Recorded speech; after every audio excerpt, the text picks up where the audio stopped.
नमस्कार दोस्तों, स्वागत है आपका हमारे इन प्रतिज्ञा क्लासेस में। और आज जो है हम एक पूरी ज्योग्राफी की सीरीज़, जैसे पिछली बार मैंने एक इंट्रो वीडियो आपको डाला था, आज से हम पूरा एक सीरीज़ शुरू कर रहे हैं जिसके अंदर हम ज्योग्राफी, पॉलिटी और हिस्ट्री तीनों की ही सीरीज़ एक साथ शुरू करेंगे। और जितने भी इम्पॉर्टेंट जैसी जैसी चीज़ें आती जाएंगी हम उसमें करते जाएंगे। तो आज हम देख रहे हैं अपना ज्योग्राफी की सीरीज शुरू कर रहे हैं और आज हम देखेंगे इसके अंदर आपका भारत के भौतिक प्रदेश। भारत के भौतिक प्रदेश का मतलब है फिजियोग्राफिक रीजन्स ऑफ इंडिया। जैसे अगर हम पूरे भारत की बात करें, पूरे इंडिया की बात करें, तो इंडिया में कहीं आपको इतनी ज़्यादा डाइवर्सिटी है, मुझे नहीं लगता कि किसी दूसरे देश कोई ऐसा देश होगा जिसमें इतनी ज़्यादा डाइवर्सिटी हमें देखने को मिलेगी, है ना। तो अगर हम इंडिया की बात करें तो कहीं पर हमें ऊंचे ऊंचे पहाड़ और ऊंचे ऊंचे पर्वत देखने को मिलेंगे, कहीं हमें देखने को मिलेंगे समतल मैदान, बिल्कुल मैदानी क्षेत्र देखने को मिलते हैं, कहीं हमें भारत में देखने को मिलेगा मरुस्थल, किसी भाग में भारत को हमें देखने को मिलेंगे, कहीं हमें पठार देखने को मिलेंगे, कहीं हमें देखने को मिलेगा तटीय मैदान देखने को मिलेंगे, कहीं हमें देखने को मिलेंगे द्वीप समूह। तो देखते हैं, इन्हीं को हम बोलते हैं भारत के भौतिक प्रदेश। अगर मैं इनको देखें तो जरा देखते हैं पहले। तो देखिए, सबसे पहले मैं बात करूं तो सबसे पहले हमें, अगर आप उत्तर की तरफ देखोगे, अगर मैं सबसे पहले तो हम डायरेक्शन की बात कर लेते हैं, दिशाएं कैसे हैं। तो दिशाएं मैं पहले भी बता चुका हूं। तो इसको कहते हैं उत्तर, इसको कहते हैं दक्षिण, इसको कहते हैं पश्चिम और इसको कहते हैं पूर्व, यानी कि इसको कहते हैं नॉर्थ, साउथ, ईस्ट और वेस्ट। तो यहां देखते हैं, अगर मैं भारत के उत्तर की तरफ देखूं तो भारत के उत्तर की तरफ आपको नजर आते हैं ऊंचे ऊंचे पर्वत। यहां पर हमें नजर आएंगे इस प्रकार से, ये पूरे ऊंचे ऊंचे पर्वत हमें यहां पर नजर आएंगे, और ये पूरा इधर से लेकर और ये पूरे फैले हुए हमें नजर आते हैं। यहाँ से लेके ये पूरे इधर ऊंचे ऊंचे पर्वत हमें भारत में नजर आते हैं। ये देखिए, ये पूरा की पूरा ये पर्वतीय क्षेत्र है। ये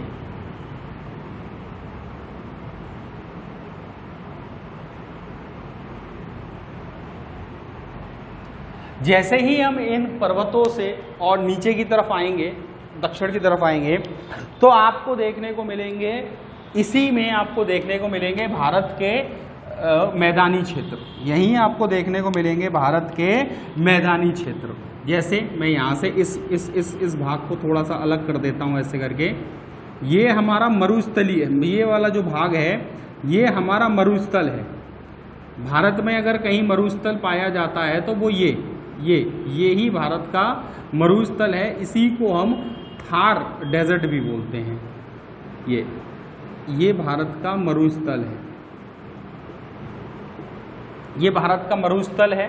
और यहीं आपको देखने को मिलेंगे भारत के मैदानी क्षेत्र। तो हम बना देते हैं और फिर हम देखेंगे।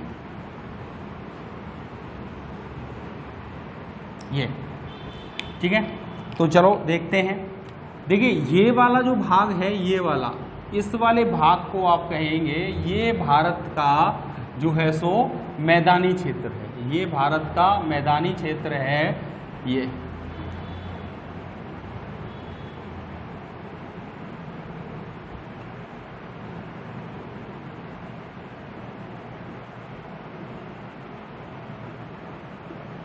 ये भारत का पूरा मैदानी क्षेत्र है। यहाँ भी मिलेगा और इधर इस साइड आप जाएंगे तो यहाँ पर भी हमें ये मैदानी क्षेत्र नज़र आएगा। इधर की तरफ भी हमें ये मैदानी क्षेत्र नज़र आएगा, इधर की तरफ। तो ये हमारा पूरा की पूरा जो है सो मैदानी क्षेत्र है। अगर मैं इसी के आगे की बात करूं तो आप आगे की तरफ चलेंगे तो आप देखेंगे कि यहाँ बीच में भारत के मध्य में और भारत के दक्षिण में मध्य में और दक्षिण में हमें कुछ ऊंचे ऊंचे पठार देखने को मिलते हैं। पठार क्या होते हैं समझ आगे जाके हम समझाएंगे।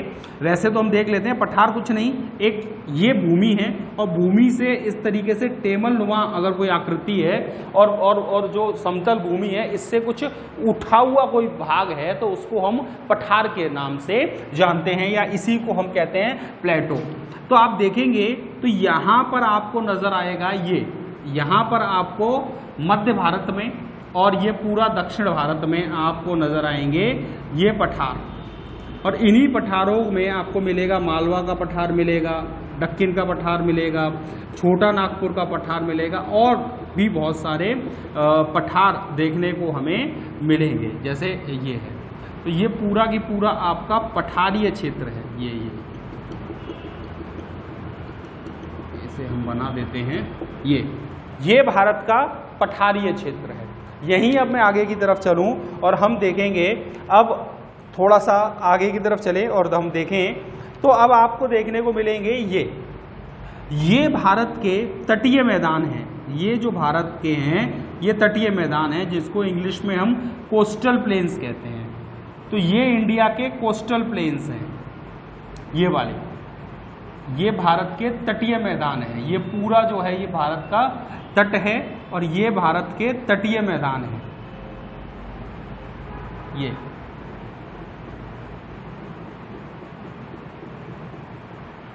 ये पूरे भारत के तटीय मैदान है। तो ये है, यहीं मैं आगे की तरफ देखूं तो भारत के पास अपने कुछ द्वीप समूह भी हैं। आप देखेंगे भारत के अगर इस नक्शे को तो आप देखेंगे तो इस तरफ पूर्व की तरफ देखने को मिलेगा बंगाल की खाड़ी,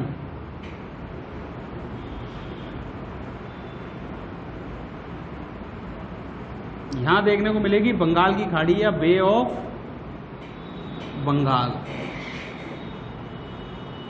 और यहीं हमें कुछ देखने को मिलेंगे इस प्रकार से द्वीप। ये कुछ द्वीप समूह है। वैसे तो यहाँ पे करीबन 572 के आसपास हमारे यहाँ पर द्वीप देखने को मिलेंगे इस बंगाल की खाड़ी में। लगभग 250 द्वीप तो हमें यहीं देखने को मिलेंगे, ये अंडमान और निकोबार में। तो हमारे पास एक तो हमारा ये वाला भाग, ये वाले जो भाग हैं ये हमारे द्वीप समूह हैं, ये हमारे पास द्वीप समूह हैं इधर। ऐसे ही आप इस तरफ आएंगे तो आपको देखने को मिलेगा अरब सागर, यहां देखने को मिलेगा अरब सागर, यहां पे आप देखेंगे तो अरेबियन सी मिलेगा,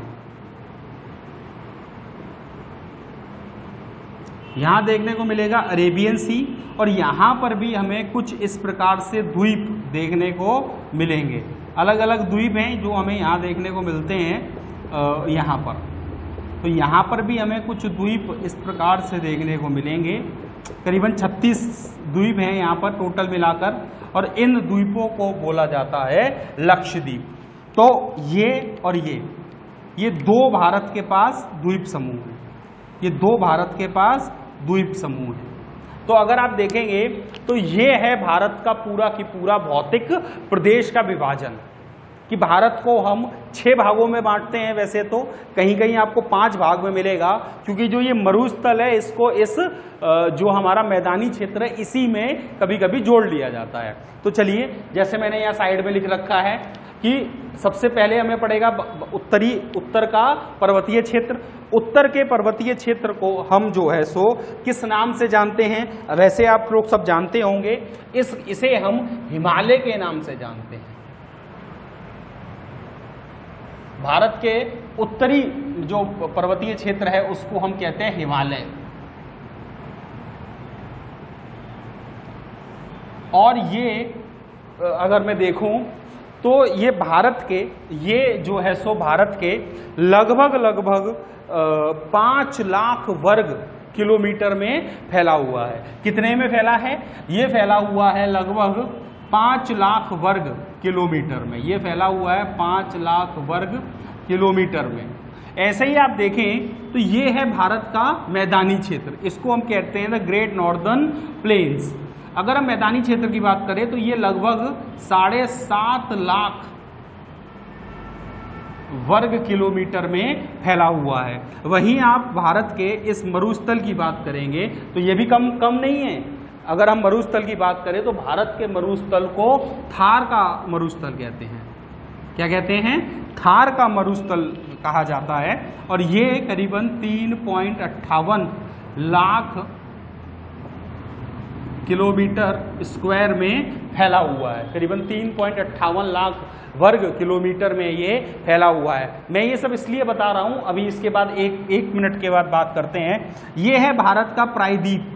ये भारत का जो प्रायद्वीप है, पहले तो ये समझिए प्रायद्वीप क्या होता है। प्रायद्वीप होता है ऐसा कोई क्षेत्र जो तीन साइड से, तीन तरफ से पानी से घिरा हो, उसे पेनिनसुला या प्रायद्वीप कहा जाता है। अब आप यहाँ पर देखेंगे तो अगर हम भारत का ये दक्षिणी भाग है, इसे आप देखिए। अगर आप इस दक्षिणी भाग को देखते हैं तो एक तरफ इसमें अरब सागर देखने को मिलेगा, नीचे की तरफ हिंद महासागर देखने को मिलेगा, इंडियन ओशियन देखने को मिलेगा।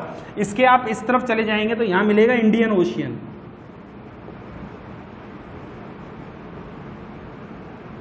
इसको हम वैसे हिंद महासागर कहते हैं, हिंद महासागर के नाम से हम इसे जानते हैं। आप यहां पर देखेंगे, एक तरफ देखेंगे तो आपको देखने को मिलेगा बंगाल की खाड़ी। तो तीन तरफ से ये पानी से घिरा हुआ क्षेत्र है, इसीलिए इसे प्रायद्वीप कहा जाता है। अगर हम देखें भारत के तो इस प्रायद्वीप में ही हमें नजर आएंगे बहुत सारे पठार और कुछ हमें देखने को मिलेंगे कुछ झीलें, कुछ हमें यहाँ पर जो है सो पर्वत श्रृंखलाएं भी देखने को मिलेंगी, जैसे विंध्याचल है, सतपुड़ा है ना, अजंता है, और जैसे पूर्वी घाट है, पश्चिमी घाट हैं, कई अलग अलग हमें यहाँ पर देखने को मिलेंगी। कोई छोटी छोटी पहाड़ियाँ देखने को मिलेंगी उन्हीं में। तो अगर हम यहाँ देखें तो ये भारत में करीबन 16 लाख वर्ग किलोमीटर में फैला हुआ है। चलिए बात करें ये कोस्टल प्लेन्स की। ये बहुत ज़्यादा भाग में नहीं है, लेकिन हाँ काफ़ी अच्छे मात्रा में देखने को मिलते हैं। और उसके बाद हैं हमारे द्वीप समूह। वैसे आप अगर द्वीप समूह की बात करेंगे तो जो हमारे यहाँ पर द्वीप समूह हैं उसमें आप देखेंगे कि जो ये वाले द्वीप समूह हैं, यहाँ दो मिलेंगे आपको, मिलेंगे लक्षद्वीप और दूसरे मिलेंगे अंडमान और निकोबार।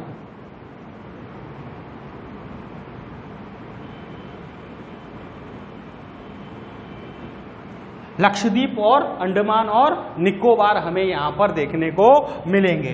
तो ये हमारे द्वीप समूह हो गए। अब आपसे एक छोटा सा क्वेश्चन पूछता हूं, तो आप उस क्वेश्चन का जवाब देना कि भारत में सबसे ज्यादा जो अगर किसी क्षेत्र का यहाँ पर हमें अगर मिलता है तो सबसे ज्यादा क्षेत्र में फैला हुआ कौन सा भौतिक प्रदेश है भारत में जो सबसे ज्यादा क्षेत्र में फैला हुआ है? आपके सामने ये 6 मैंने प्रदेश लिखे हुए हैं और इसका जो आपसे क्वेश्चन पूछा जाता है वो यही है कि भारत में सबसे ज्यादा जो है क्षेत्रफल में फैला हुआ कौन सा भौतिक प्रदेश है। तो इसका जो उत्तर होता है, आप देख रहे होंगे कि मैंने यहाँ पर लिखा हुआ है कि लगभग 16 लाख वर्ग किलोमीटर में फैला हुआ है आपका ये प्रायद्वीप।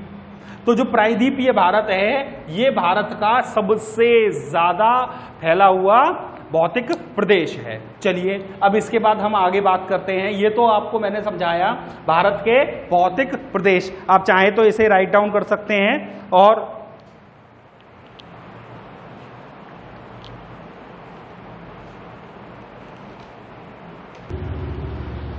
तो ये आप लोगों ने राइट डाउन कर लिया होगा। इसके बाद जो अगली वीडियो हम आज के लिए सिर्फ इतना ही मैंने आपको बताया। मुझे आपको एक क्वेश्चन बताना था कि भारत में सबसे ज़्यादा जो है सो कौन सा भौतिक प्रदेश देखने को मिलता है, तो मैंने आपको बता दिया। बाकी इसके बाद अगली जो वीडियो है उसमें हम शुरू करेंगे उत्तर का पर्वतीय क्षेत्र से हम शुरू करेंगे और फिर हम इसके बाद इसमें आगे देखते हैं। तो आज के लिए इतना ही। धन्यवाद। आपका दिन शुभ हो।